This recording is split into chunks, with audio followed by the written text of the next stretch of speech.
If you're still lost when it comes to understanding how to upload your own images to Cricut Design Space and what formats you need, then this video was made for you. Now, before you can learn how to upload an image for Cricut, you need to first understand what types of images or files work with Cricut inside the Design Space software. There are three main file types that are predominantly used for Cricut Design Space to create projects. These file types are JPEG images, PNG images, and SVG cut files.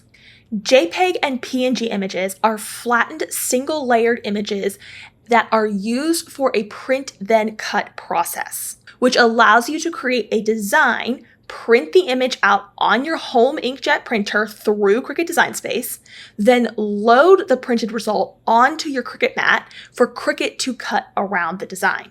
Cricut uses sensors and the black registration marks printed around your image to cut with precision.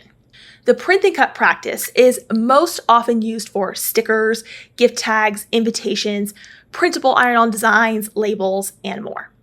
Now, its counterpart, SVG cut files, stands for Scalable Vector Graphics, and they are often referred to as just vectors or cut files. SVG files are the most popular format for cutting machine owners. SVG cut files are made up of layers stacked together to create the final design, which is perfect for Cricut crafters who need to cut and create multi-dimensional projects using materials such as paper, vinyl, iron-on, and more. Uploading your own images to Design Space is 100% free at the time I'm making this video, which means you do not have to pay for the Cricut Access subscription in order to enjoy cutting designs with your machine. In fact, you can download the files I'm showing you here for free over in the Abbi Collections Craft Vault, which has loads of freebies for you to filter through. The link is going to be below in the video description for you. So I've already downloaded my file from my Craft Vault, and I've saved it to the location of my choice on my computer. You will typically find your downloads in your Downloads folder unless you have selected a different folder of your choice in your file finder.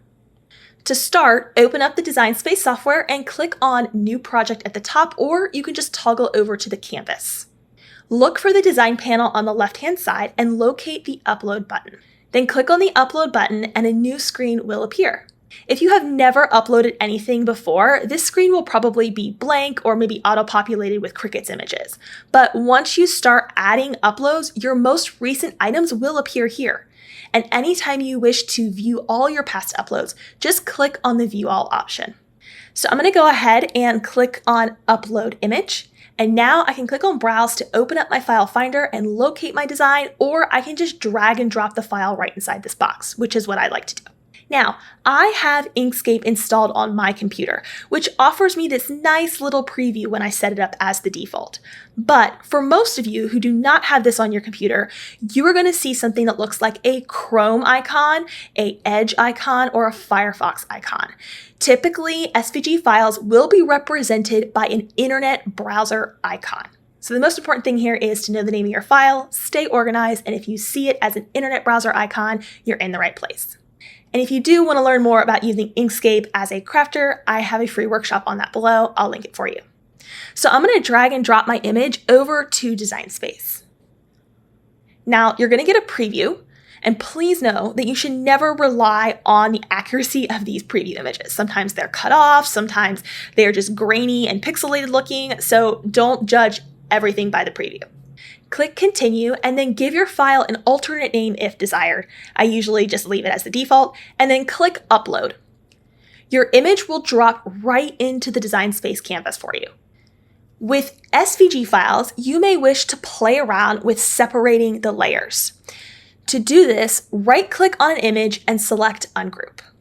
You can now click on any layer and move it separately. If you are not able to ungroup, then one of two things is happening.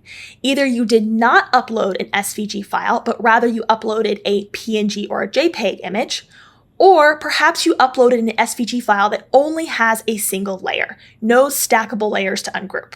You may wish to use the color swatch icon next to the operation menu to change the represented material color and visualize your project better. If you wish to scale, select everything at once or as a group, and then click, hold, and drag up or down to increase or decrease the size of your image. You can also set exact values for your size up at the top menu. And this SVG file is ready to be cut out with your favorite material and layered together. You could use vinyl, iron-on, paper, infusible ink, and so many other materials with layered SVG cut files. So that's that process. Now, let's do the exact same thing, but with a PNG or JPEG image, which will give us a print and cut result. Go back to the upload option and browse your computer to wherever you saved the PNG or the JPEG image format. Remember, you can download my freebies I'm showing you here below in the video description. So here's a pro tip for you. When possible, opt for a PNG image rather than a JPEG image. PNG images tend to be higher quality files and higher resolution, whereas JPEGs are going to behave the same as a PNG file in Design Space, but they are typically lower quality and compressed files, which means that they might be pixelated or grainy when they're printed out on your inkjet printer. So I have my PNG image selected here, and I'm just going to drag it over once again. And then I'll click Continue at the bottom, just as before. You will then be presented with background remover options. If you need to remove your background or parts of the image, you can use the selector tool or the eraser tool to accomplish this. Now, if you have a white background like mine does here in this example, you need to make sure that you do remove the white background. Otherwise, when you click Apply and Continue, gonna get this just black square as a single graphic, and even if we select the flat graphic, when this gets cut out on Cricut, Cricut's gonna literally cut the rectangle or square around it. It's not gonna actually cut the silhouette and the contours of our butterfly. So to avoid this, you would want to remove the white background if your image does not already have a transparent background. If you're buying professional images, typically they're going to have transparent backgrounds already. In this download that I'm providing for you here, I do provide both so you can see how they vary and you can get familiar with both options. So with this manual selector tool here, you'll see this sort of like cross icon here. Just click on the parts you want to remove. So for me, I'm going to click on this white background. And it might take it a second, but now we see that that white background is gone, and we can see that it's just the outline of our butterfly. So once I'm satisfied with this, I'll hit Apply and Continue. Now you will be asked to choose the upload type. The multi-layer option is for Cricut Access users only and allows you to convert a flat, blended pixel-based image into multi-layered SVG cut file. Now, there are free ways to do this online too. You can check out my mini course, Image to SVG, for a full comprehensive guide. I'll link that below for you. Now, the other two options here are just this single layer silhouette, which is gonna look like a square if you didn't remove that background. So just a little side note for that there. Or if you did remove the background, it'll be captured in that silhouette that we sort of contoured out by using that selector tool.